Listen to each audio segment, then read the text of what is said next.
Hi மக்களே, இந்த வெயில குத்தலான்னு சொல்லிட்டு வந்தோம் மக்களே. பனியா ஓவரா இருக்கு. எதுக்குடா வந்தோங்கிற மாதிரி ஆச்சு. ஜாக்கெட் போட்டு போடுங்க மக்களே. விரல்லாம் இருக்குதா இல்லையானே தெரியல. அந்த அளவுக்கு பனியா ஓவரா இருக்கு.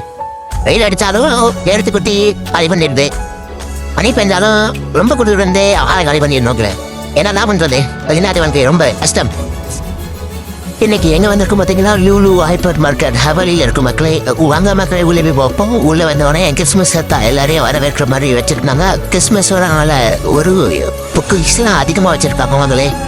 எல்லாம் ஆஃபர் போயிட்டு வேணுங்கிறத வந்து வாங்கிக்கோங்க. வீடியோ எடுத்துகிட்டே எங்களுக்கு தெரியும் பார்த்தா டக்குன்னு பார்த்தா பீஸா ஆர்டர் பண்ணிட்டாப்ல போய் பண்ண அந்த பீஸாவை வாங்கிட்டு பீஸா வந்து அங்கேயே உட்காந்து சாப்பிடலாம் முடியும். இப்படி மக்களே பிரிச்சு இருப்பான் மாதிரி சாப்பிட்டு பார்க்க சொல்லி டேஸ்ட் பார்த்தாப்புல மக்களே. டேஸ்ட் அருமையா இருக்கு அப்படி சொல்லி சிலையா எடுத்தாப்புல. நான் தின்னு பார்த்தேன். அருண் சுவை நாக்கில் உட்காந்து நடலாம் மாடுவேன். ஸ்கைப் ஆஃப் பண்ணி விட்டாங்க. இது எதுக்காச்சின்னு சரின்னு நினைக்கிறேன். காய்கறிலாம் ரொம்ப ஃப்ரெஷ்ஷாக இருந்துச்சு மக்களே. அதெல்லாம் வெடிச்சு பார்த்துக்கிட்டு அப்படியே வந்து வெளிக்கவுண்டரில் இருந்தாச்சு மக்களே. அப்புறம் பீஸாக்கும் நான் பணத்தை 60 நாள் கொடுத்துட்டு அப்படியே பொறுமையாக வெளியில் வந்தாச்சு மக்களே. வீடியோ உங்களுக்கு பிடிச்சிருந்துச்சா லைக் பண்ணுங்க.